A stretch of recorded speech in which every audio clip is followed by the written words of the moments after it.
হরে কৃষ্ণ। আমরা প্রত্যেকেই তুলসী দেবীর সেবা করে থাকি, কিন্তু কি কি মহা অপরাধ করলে আমাদের ক্ষতি হবে এবং আমরা নরকে পতিত হতে পারি। তো এই নিয়মগুলো আমাদের পালন করলে তাহলে আমরা তুলসী মানের চরণে অপরাধ করব না, আর আমরা কৃষ্ণর প্রেয়সী হতে পারবো। একটু মন দিয়ে শুনুন। হচ্ছে তুলসীর পত্র যখন আমরা স্পর্শ করে কখনো যেন মিথ্যা কথা না বলি। কেমন? তুলসী বৃক্ষের ছায়া যেন কখনো আমরা লঙ্ঘন করবেন না। পাদুকা পরে তুলসী স্পর্শ করবেন না।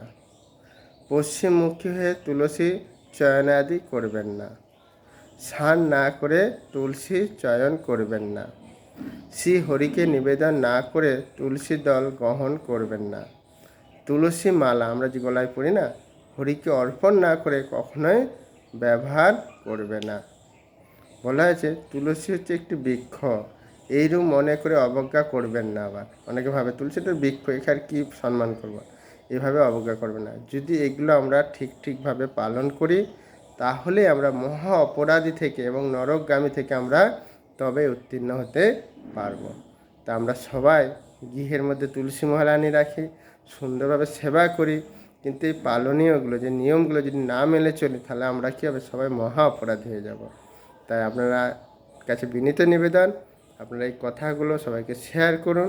তাহলে কী হবে, তুলসী মানে হচ্ছে ভগবানের প্রেয়সী। আমরা গান গাই তুলসী কৃষ্ণ প্রেয়সী, তাহলে সেই প্রেয়সী যদি খুশি হয়, তো এই পালনগুলো যদি আমরা নিয়ম ঠিকমতো পালন করি তাহলে তুলসী মানে খুশি হবে, তখন আমরা কৃষ্ণের প্রেয়সী হয়ে যাব। জয় তুলসী মহারানী কি জয়।